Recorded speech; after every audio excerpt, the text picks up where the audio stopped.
Уважаемые друзья, подписчики, мне выпала вообще огромная честь снять и рассказать вам об институте Поля Бокюза. Это самый лучший, один из самых крутейших вообще вузов гастрономических в мире. Вы очень часто присылаете мне вопросы, как стать шеф-поваром. Может быть, для кого-то это приоткроет немножко завесу, и кто-то выберет для себя или для ваших детей вот такую очень престижную, крутую и офигительную профессию. Шеф-повар.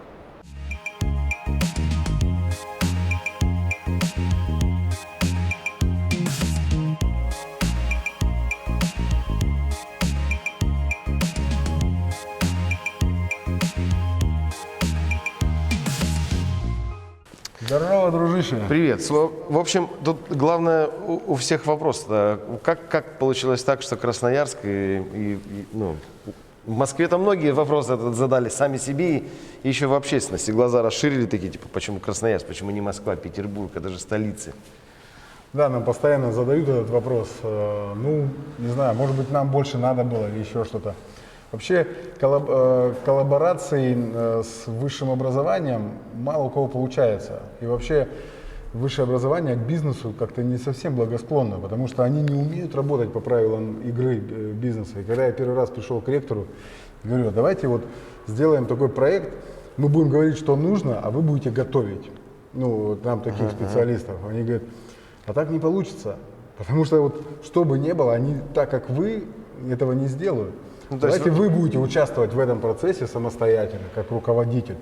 И будете отстраивать, потому что ну, невозможно человеку, который учит, например, сказать, а теперь учи по-новому. Он все равно будет делать так, как это делать привык. Поэтому у нас в институте очень много людей из бизнеса, из реальной профессии, практиков. Вот. Начинали мы с малого. То есть, ну, когда институт Поля Бокюз подписал с нами соглашение, это уже как бы было следствием тех шагов, которые мы первоначально сделали. Мы сначала открыли высшую школу ресторанного менеджмента. Вот. У нас уже было несколько потоков студентов, да, когда мы это можем профессионально и умеем делать, когда мы учим управленцев бизнеса, да, когда студенты из 4 лет обучения 2 года проводят в реальных ресторанах на каждой позиции, от официанта до заместителя управляющего, и потом делают свои стартапы, какие-то свои экономические проекты. Для нас было на самом деле тоже удивление, почему в Красноярске, да, мы к этому готовились, да, у нас есть база, именно Сибирский федеральный университет. И это, кстати, французам очень понравилось, потому что, как они сказали, что мы не заключаем соглашения с коммерческими компаниями. У института Поля Бокюз это не коммерческая организация, и прибыль он получать не может. Все, что они получают, они должны направлять только в образование. В этом-то и фишка. И мы приехали, говорим, что мы Сибирский федеральный университет, там, я как мог рассказывал о нашей Сибири, и они когда так посмотрели на нас, подумали, говорят, знаете, вы такие же, как мы, только 30 лет назад. Я понял, что для меня это комплимент, что мы идем в правильном направлении. Поэтому они приезжали сюда с аудитом, знакомились с губернатором, с ректором, там, с нашими конкурентами. Вообще узнавали, насколько рынок готов к такому проекту, именно ресторанная индустрия наша. С чего начнем? У нас вот здесь лобби небольшое, да, где студенты могут отдыхать, ожидать своих занятий, лекций, готовиться самостоятельно. Да. Это стена наших партнеров, да, в которой каждый из руководителей компаний высказался относительно проекта.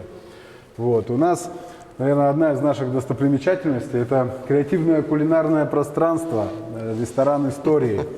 В нем основная фишка в чем заключается, что студенты самостоятельно пишут свою историю. У ресторана есть шеф, но это как шеф-администратор. Но любые шефы со своими лицами могут приезжать и готовить, и давать свои гастрономические ужины. Студенты, у них такие курсовые проходят. Ну, пойдемте, покажу. Ага. Я не знаю, как по монтажу будет до или после мой ужин, но, тем не менее, все равно про ресторан истории надо отдельно послушать историю про истории. Да, да, вот ресторан с минималистическим стилем, дизайном, вот, 52 посадочных места, вот, с открытой кухней. И здесь студенты проходят свою практику с какими-то именитыми шефами, которые, вот, как, например, Василий, да, который приезжает, дает ужин для наших гостей, и в то же время студенты учатся у него организации работы на кухне, техникам приготовления. Вот. Но эта же кухня, она является и студенческой кухней в момент, например, курсовых работ. У нас курсовая работа какая? Создается командная работа, во-первых. Собирается 6 человек, 3 шефа и 3 сервис-менеджмент. Это маркетолог, администратор и управляющий. Это команда. Это команда, да, 6 человек. И у них курсовая. Организовать гастрономический ужин. Шефы сами создают меню, делают технологические карты, работают с поставщиком, закупают продукты, делают расчет на количество, делают презентацию своих блюд, плюс описание вечера. Сервис-менеджмент, да, администраторы собирают команду, которые будут осуществлять сервис. Маркетолог собирает гостей на этот вечер, то есть он должен донести до людей и собрать этих людей, которые хотят за деньги прийти на этот ужин. И управляющий, который полностью ведет экономику проекта. То есть мы даем 100 тысяч и говорим, вот вам на продукты, вы нам должны эти 100 тысяч вернуть после окончания вечера. Все, что заработаете, это ваше. И плюс они дополнительно описывают, с какими сложностями они сталкиваются. То есть работа-то бумажная есть, но они ее на практике сначала пройдут, а потом опишут свои эмоции, какие документы им пришлось сделать, как они делали расчеты и тому подобное. Вот. И таким образом 4 дня в неделю ресторан открыт для студентов, для их креативного творчества. Все есть, все работает. В мишленовских ресторанах там же особо ничего такого нету. 3-4 гаджета, много столов, и все работает, и все отдают, заготовочки все. Знаешь, Вася, когда я смотрю на условия для обучения студентов, знаешь, я говорю, чтобы я так жил в свои времена, чтобы мы так учились. Нам приходилось учиться где-то там в полуподвальных, там зашарканных аудиториях или еще что-то, где полы проваливаются. А здесь для студентов создано, то есть шеф-повар – это творческая профессия, и ты должен создать условия для творчества. Человек, который должен много видеть для того, чтобы у него появлялись какие-то фантазии, стиль, вкус, он должен насмотреться всего. Вот. Поэтому создание такой атмосферы, она в первую очередь развивает потенциал студента. Они выбрали нас, они уже хотят туда, в гастрономию. А мы должны помочь им развить их потенциал и показать им, как это нужно делать. Оснащена кухня самым современным оборудованием. Вот, там вот те машины, которые вот в компании «Рациональ» стоят, их только-только презентовали в России. Это абсолютно новые машины. Еще не было презентации, они уже у нас на кампусе были. И у нас контракт, как только выйдут новое современное оборудование, они это забирают и сюда ставят новое. Поэтому студенты учатся всегда на самом современном.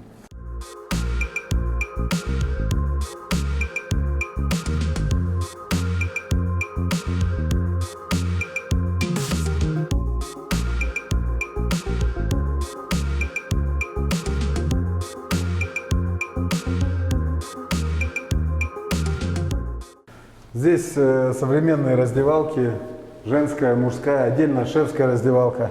Так принято в институт Paul Bocuse. Вот. Ну и мы так идем по их стопам. Ну, то есть они принимали решения, то есть как бы смотрели планы, что договорились, что должно быть. Более того, мы все очертили, и они планы утвердили письменно, то есть согласовывали полный перечень оборудования, как что должно расставляться, всю технологию. Поэтому, конечно, это... Здесь у нас служебное помещение, склады. Работа с продуктом, работа с поставщиком – это очень важный спектр работы шефа. Вот. И как работать, как отбирать продукт, как его хранить, как подготавливать продукт к работе. Этому уделяется в институте прямо отдельное большое внимание, потому что Поль говорил, что работа с поставщиком и с продуктом и налаживание вот этих контактов – это очень важная составляющая. Неотъемлемая, скажем, часть такая. А здесь холодильники, морозилки, да? Холодильники, морозилки, зоны хранения. Заморозка ягоды. Тут кладовщиком все закрыто, все на ключики. Вот это как раз подготовлено для уроков уже разморозки. Это морозилка, и здесь размораживается, дефростируется.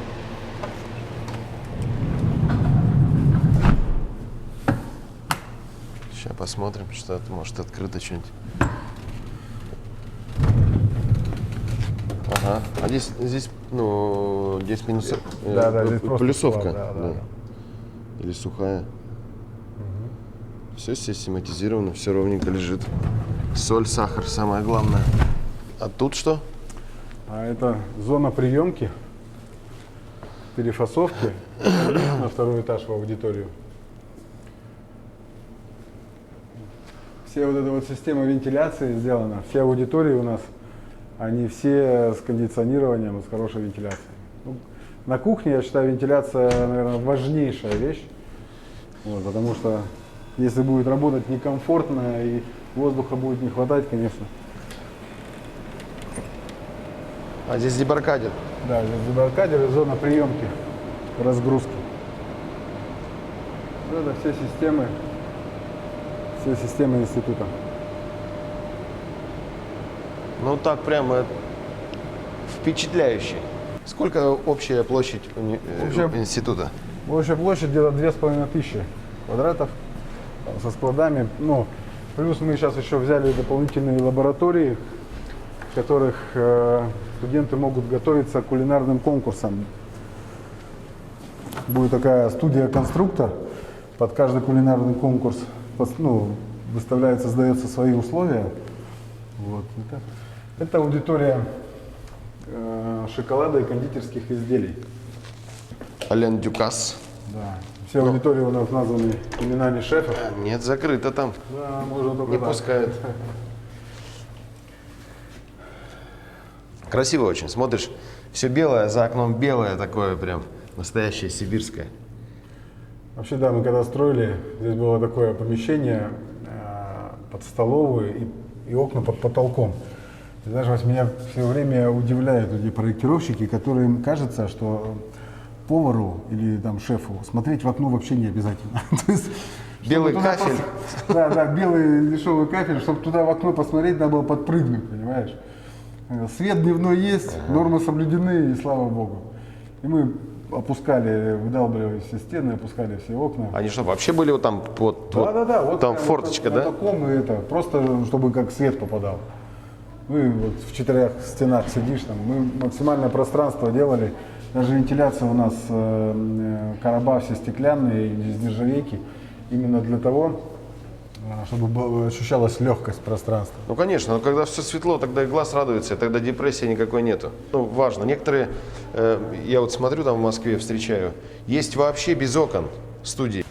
Ага, раскат. Это бэккери класс хлебовыпечки и вообще класс выпечки. Вот здесь пицца, здесь же будет еще пицца-печь. Вот здесь все, что связано с выпечкой и тестом, это отдельный класс. У нас так получилось, что первый этаж она больше кондитерка, а второй этаж он, уже как бы кухня универсальная. Ага. Пойдем, можно здесь пройти. Да, кондитеры, потому что быстренько набирают вес, знаешь, на печеном такие становятся.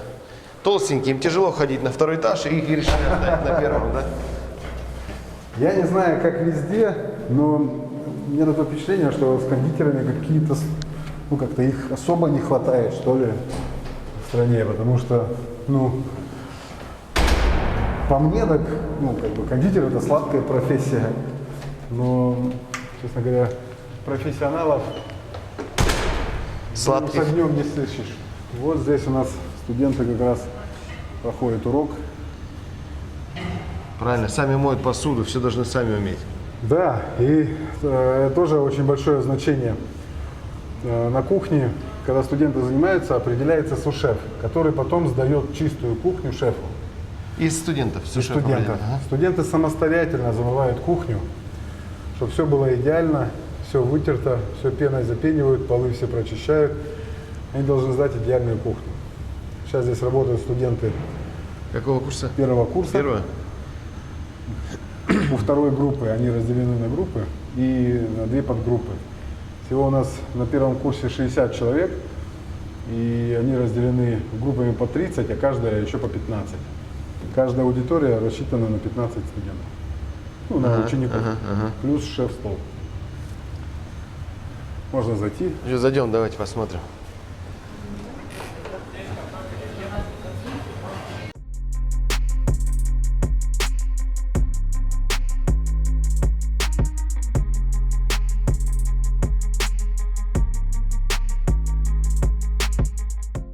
Всем здрасте. Добрый день. Вы, они начали уже или заканчивают? Или? Ну, еще половина только прошла. А, половина? Сейчас 6 часов у них длится обучение. 6 часов. 6 часов в день. Да. 6 часов в день. Шеф, можно посмотреть книгу, по которой вы учитесь?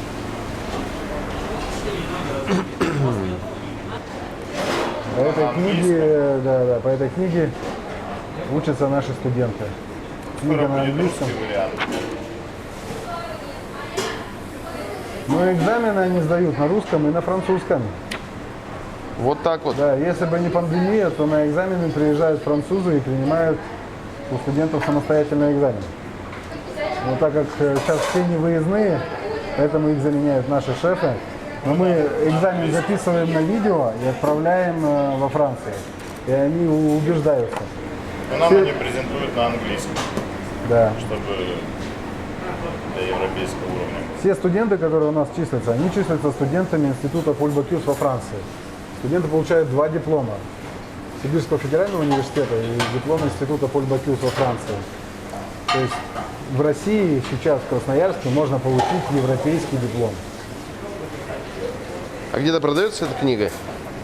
Не знаю, мы ее оттуда привозили. Может, Но вообще есть продажи, Да? только на английском и на французском. Да, ну, мне на русском и не надо. Еще одна есть книга, которая только...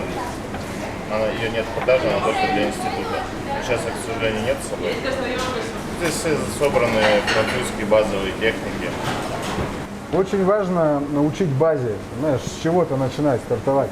У нас же как получается, многие насмотрятся, как работают другие шефы, а основы не знают.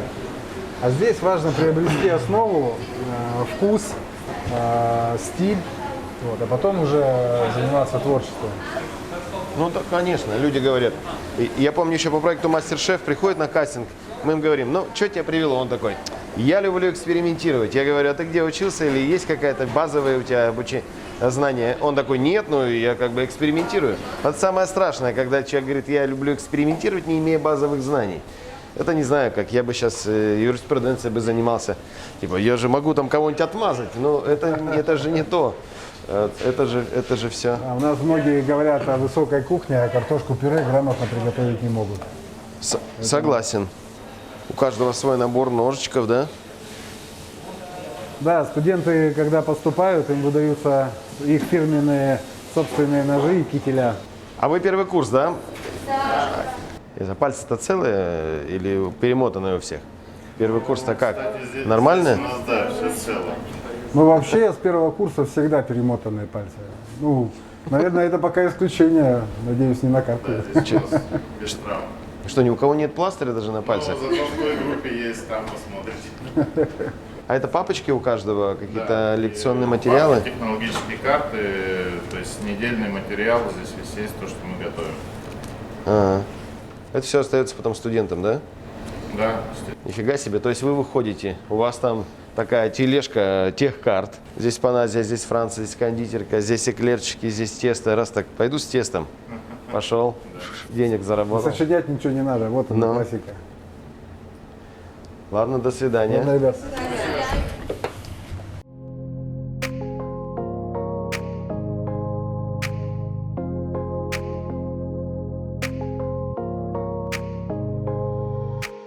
Месье Поль, повар президента называют. Повар, который вывел поварскую профессию вообще на другой уровень. Раньше же все как бы в своих кубышках что-то готовили, вот, а он говорит, вы должны выходить в зал. Повар это предприниматель, это маркетолог, это амбассадор своей кухни. Он должен со всеми общаться, коммуницировать. Вот. Аудитория, которая называется Поль Бокюс, это аудитория-амфитеатр, в которой есть шеф-стол. И здесь наши шефы показывают практики, техники, самые современные. Эти техники записываются все на видеозапись и складываются в библиотеку университета. И таким образом, когда какие-то курсовые либо работы, и когда студенту стоит задача создать свое собственное меню, он может возвращаться к этим техникам через библиотеку. Таким образом, они постоянно в тренде, в современных технологиях приготовления, техниках приготовления.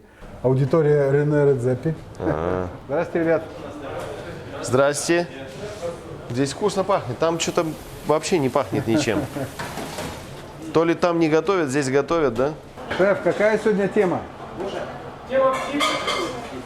Птица? Тема птица. Да. Женя Баранников. Бренд-шеф компании Беллини. Да. Самый известный Шеф-преподаватель. шеф-преподаватель в Красноярском крае. Не побоюсь, наверное, этого слова. Сейчас у нас два блюда. Традиционно такие классические старинные рецепты Франции. Это жаркое по-охотничьи из курицы, из бройлерного цыпленка и из маленького цыпленка корнишон, запеканка от бабушки, так называемая. Ну, дословно переводится. Вот. Некоторые технологические операции с тех времен, еще написано там поставить на баню, там, знаешь, вот это, или там сок, который остался от цыпленка, на нем начать готовить грибы, либо еще что-то. То есть это, я сразу представляю, как это происходило в таких, знаешь, во французских чугунках, вот это все. То есть еще в старой школе, в первых школах. Здесь уже, как, соответственно, технологии поменялись. Здесь уже пароконвектомат все делается. Ну такая, не бабушкина печка далеко, да? Вот. Но самые основные техники, процессы мы, конечно же, с ребятами прорабатываем. Вот сейчас каждый из ребят разделал правильно цыпленка по схеме, по книге Бакюза. Вот. Соответственно, мы посмотрели, провели оценки, выстроили, выставили. Затем они правильно там, как правильно жарят, потому что написано со стороны кожи.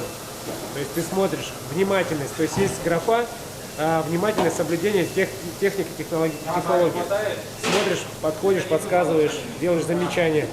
Если у человека это ординарно, то поправляешь, а если неординарно, то, соответственно, уже вынужден ставить оценку. В чем эти куски? Они в панировке какой-то? Они у нас сейчас в муке, просто мука. абсолютно просто мука.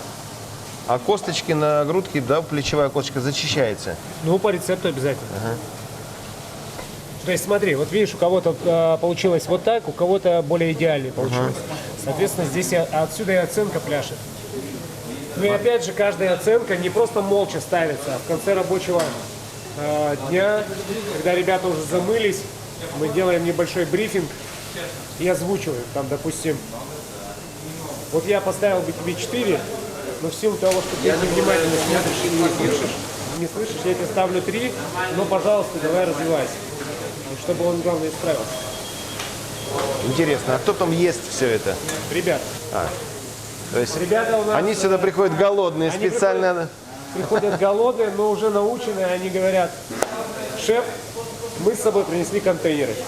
Понятно. То есть им еще домой хватает. Пахнет вкусно очень у вас тут в аудитории. А это что, холодильники? Здесь есть коричневый куриный бульон и белый куриный бульон, где ребята приходят и берут сколько на всю неделю нам хватает. Коричневые это обжариваются овощи, да? Коричневый это обжариваются овощи и каркас. Чистый каркас. Вот. А белый это уже готовится из крыльев, не ломаных крыльев, чтобы не было доступа к костному мозгу. И таким образом он прозрачный становится. Белый. Варится по 1,5 часа. А скороварки не используете?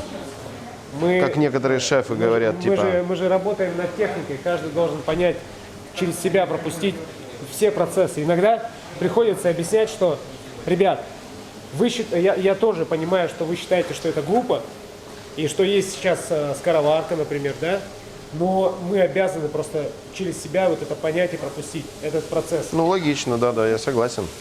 Я не против, я думал, мало ли там. Все уже через себя пропустили и теперь на скороварках сидят. Так, а что это вы сейчас делаете? Что? Эстрагон. Эстрагон. Что с ним? Мелко рубите? Да, мелко. Пальцы. О, вот мы нашли человека, у кого пальцы перемотанные. Молодец. Это первый курс? Да, первый. Первый курс, все начинается. Сколько раз резала пальцы? 2. 2 раза всего? Ну, просто потому что сентябрь был недалеко. Сентябрь, октябрь, ноябрь, декабрь. За 4 месяца 2 раза. Мы только начали заниматься. Только начали? Вторая неделя, да. А, за неделю 2 раза? О, Я была первая. Первая неделя самая злая, да?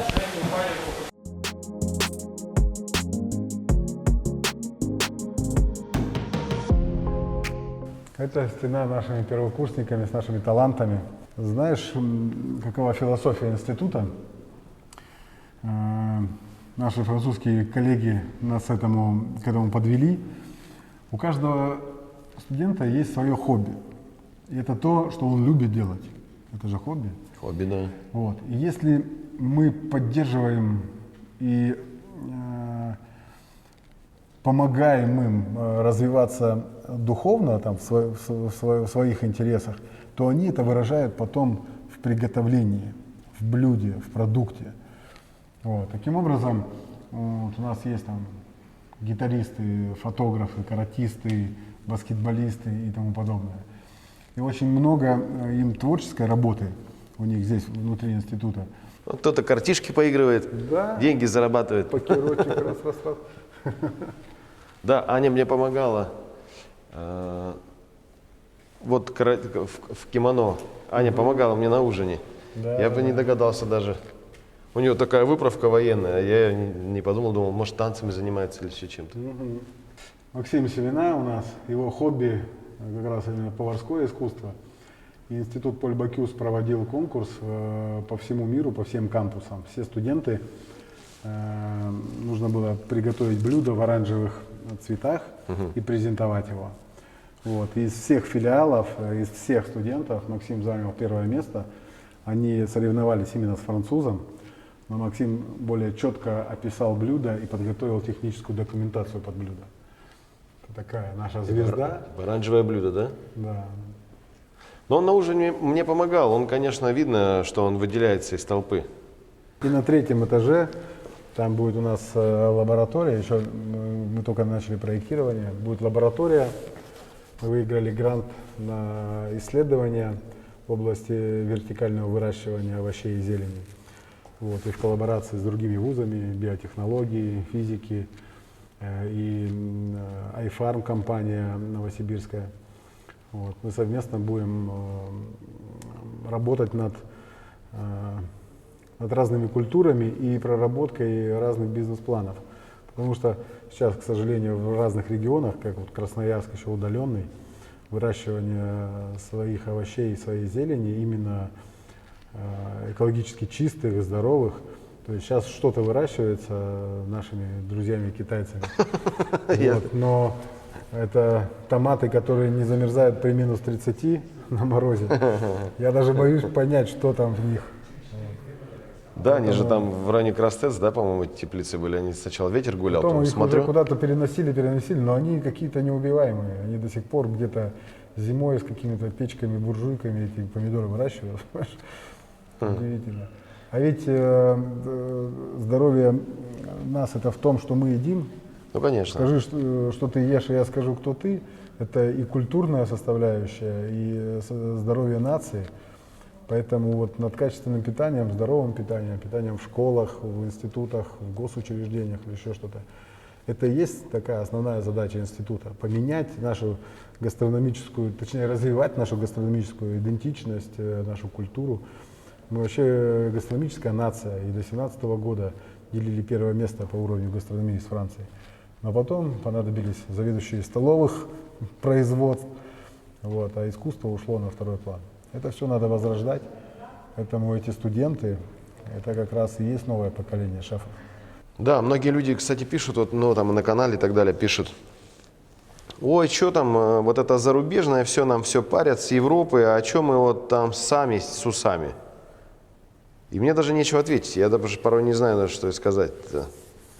Что как с 2017 года ты прав, все резко поменялось в истории русской кухни, на которую, безусловно, оказало влияние французское в том числе, потому что, ну, это было бы странно, если бы у нас были закрытые границы полностью вообще всю нашу жизнь, и даже мы бы не были под татаро-монголами, и ни под кем бы мы не были, тогда бы, возможно, мы развивались вот в этом во всем. Но я не знаю ни одной страны мира, на которую бы не оказывала влияние кухня других стран мира. Мы же все равно, все родственники и братья. И вот даже если взять нашу Енисейскую Сибирь, да, Красноярский край, Как можно говорить о, например, русской кухне, когда у нас в крае живет 100 национальностей? И у каждой национальности есть свои гастрономические особенности. Поэтому, когда мы говорим о русской кухне, мы больше говорим о русском столе, что обычно стоит на столе в тех или иных регионах. Вот, потому что каждый одно и то же блюдо готовит по-разному. И сказать, что вот все они готовят правильно либо неправильно, тоже нельзя. Поэтому вот эта своя гастрономическая идентичность каждого района, это тоже одна из миссий института, когда мы знакомим разные национальности друг с другом через гастрономию.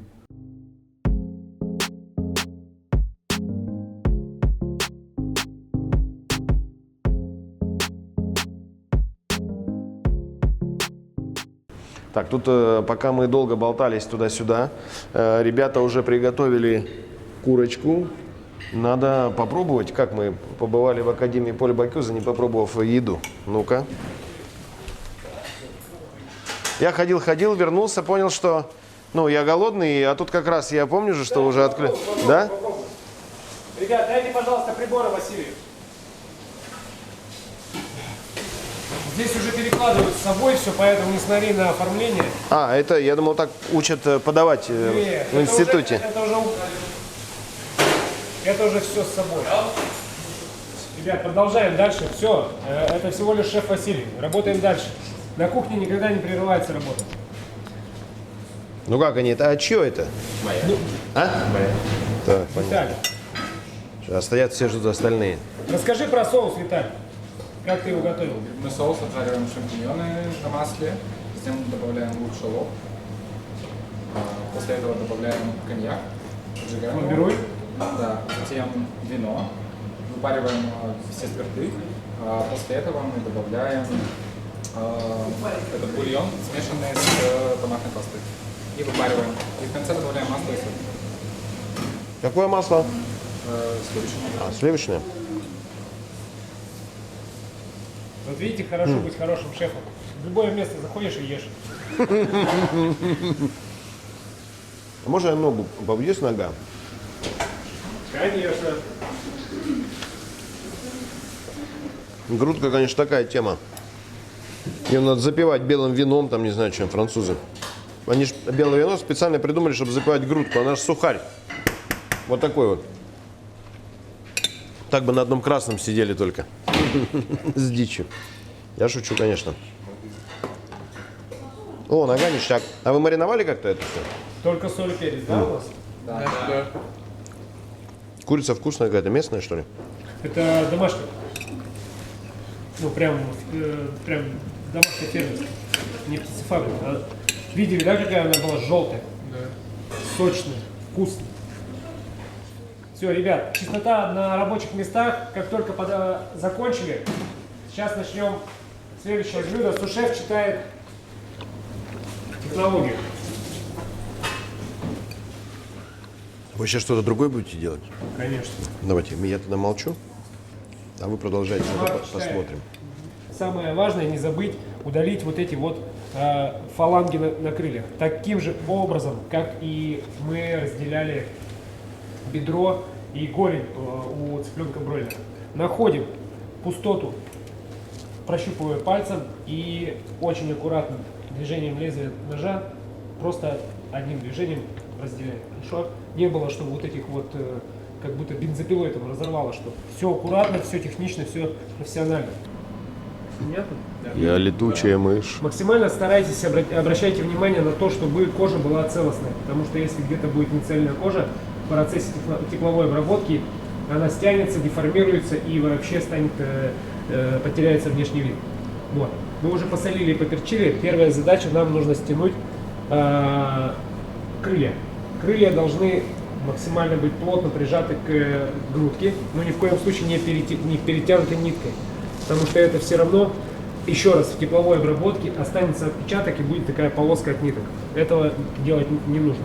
Лапки, они не должны вот так быть, и не должны вот так быть, понятно? Они должны быть, закрывать килевую часть, ну вот этот конец килевой части, видите?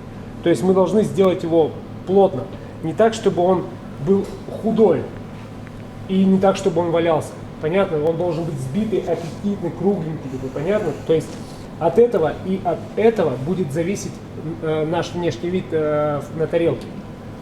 Мы сейчас займем много времени, но этот процесс очень важно отработать до конца, потому что он у вас появится на экзамене. Именно это блюдо у вас будет на экзамене на следующей неделе. Все? Давайте. Пижон де пулях. Да. Типа того, как... Самое страшное, что они на экзамен приходят, ну идеально, ну сочно, ну вкусно. И прикинь, нитку забывают убрать. Минус 10 баллов.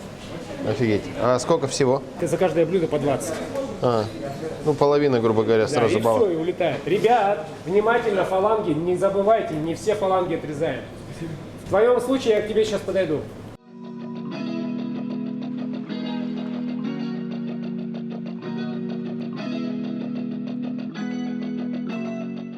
Знаешь, что самое классное? Они же сюда пришли именно потому, что они любят это делать. Понимаешь, иногда на работу люди приходят, потому что вот, ну вот выбрали такую, там, вот там тяжело, не тяжело, а сюда они идут именно ну, кайфовать, там, чему-то научиться. Понимаешь, останутся самые стойкие, те, кто вот к профессии вот окончательно неравнодушен. А с первого курса сколько Да, осталось? Есть конечно. какой-то процент? Там, как это на кухне? Процент отхода. Ну, нет, отхода нет, но почти 25%.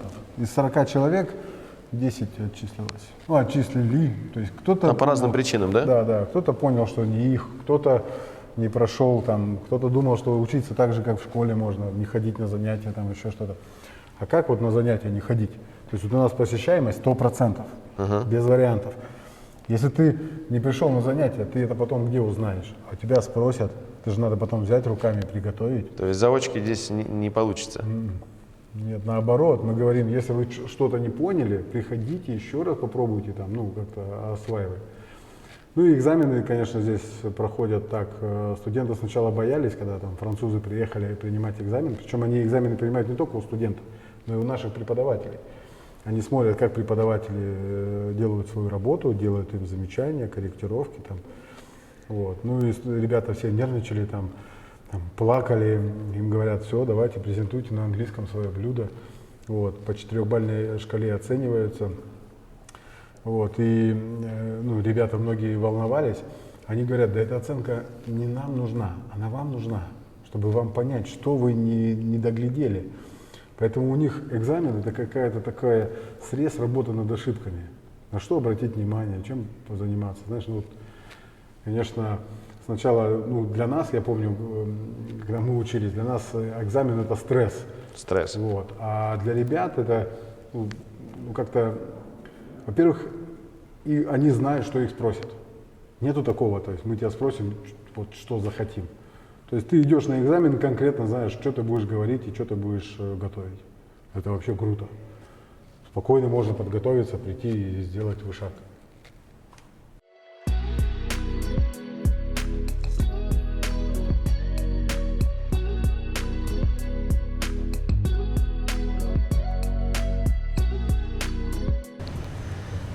Там тишина.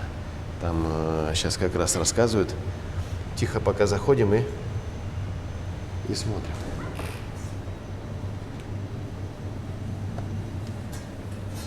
Оформление здесь не смотрим, здесь там главное текстура картофеля, соуса и самого цыпленка. Все, соус не должен наслаиваться, картофель не должен быть сырой. Всем все понятно? Да. Все, начинаем. Мы на обед обжарили только. Да, цыпленок. Это что, вилюте готовили? А? Вилюте? Нет, это овощи были, когда цыпленок запекался, там были овощи. Их потом вино, бульон, сливочное масло. Куда вы потом деваете вот этот вот отход? Ну, мы можем сварить или пожарить. Вот это вот эти шкурки, да? Да. Сварить или пожарить? В общежитии живем, да. А, вы с собой это все забираете? Ну и да. Да, там же можно водички немножко и вакуум раз за это. Да. И прикольно. А что, много в общежитии живет, да? А ты откуда? С Братска. С Братска? Да. Ты тоже в общежитии живешь? Да. О, тоже в общежитие забираешь. Пирожечку сделать Ну, когда как. Когда как? Ну, а вообще нравится учиться? Да. Ну, не тяжело? Сложно, но интересно. Ну, тяжело, в смысле, это же не угольный разрез, да? Не в таком плане, нет. Но сложно все равно все осознать, Да. все. Я сегодня, например, сушеф. А, ты сушеф сегодня? Первый день. Я тебя поздравляю. Первый день. Сложные блюда. 2. Я очень сильно путаюсь. Что, по 23 грамма надо? По 20. А, по 20? Да. Довожу. А на жарку, на уварку там не учитывается? Учитываю. 23 грамма пожаришь, она будет 20 у тебя. Или поваришь. А кто на житье точит? Не то. Ну, Как, вот шо? нам такие выдали уже. Они очень острые. Ну, ты аккуратно с ними обращаешься? Я проходил стажировку в мишленовском 3 звезды Мишлен в Межеве в городе, и у них там у каждого заготовителя свой набор ножей. И я говорю, круто как, у вас у каждого набор ножей. Они говорят, ты что, а ты если набора ножей нет, ты в ресторан не будешь работать, потому что шеф всегда приходит на работу человек, он его говорит, у тебя есть набор ножей? Да, ну покажи. Смотрит, острый нож или не острый. Если нож не острый, какой заготовитель из себя, если у тебя нож не режет?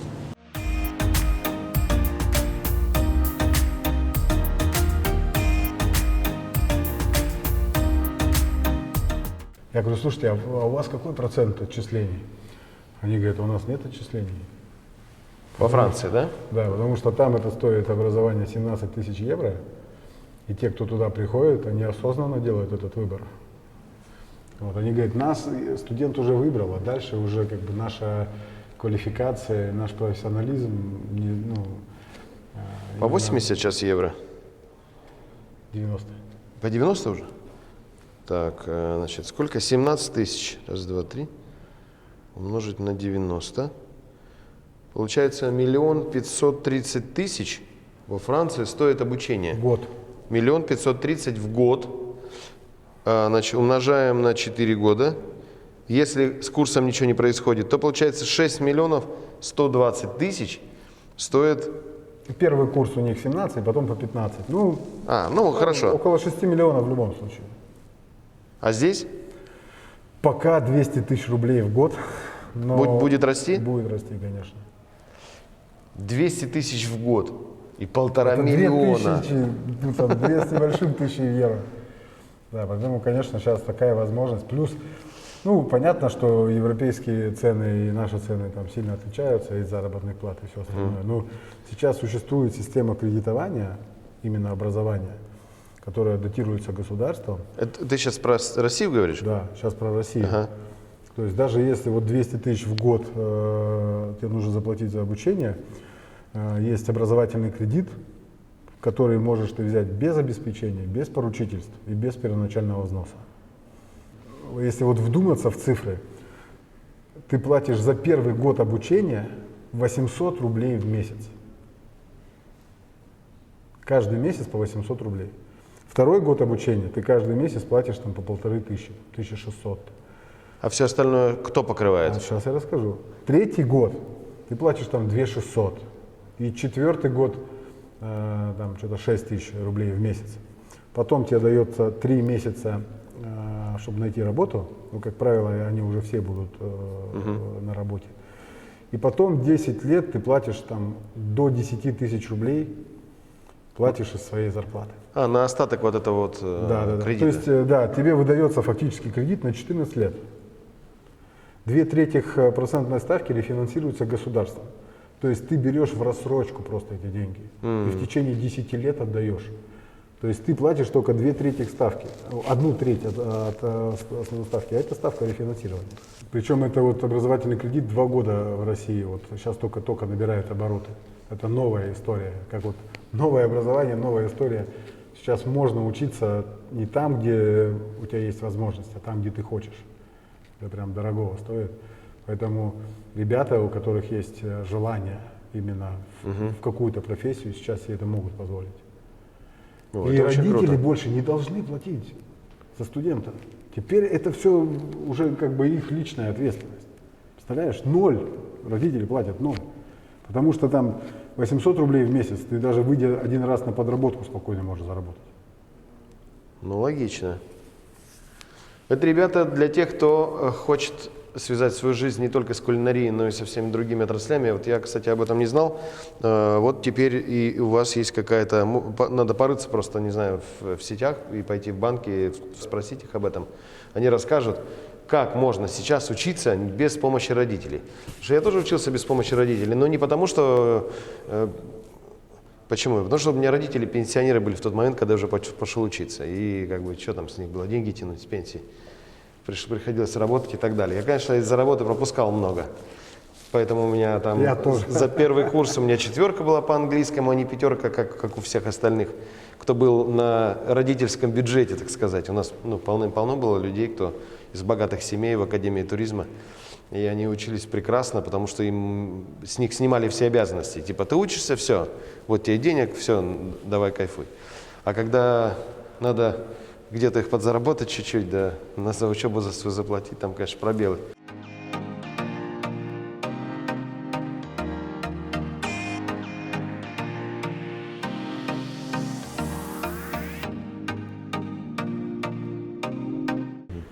Очень круто, когда есть такой университет, и он появился в России.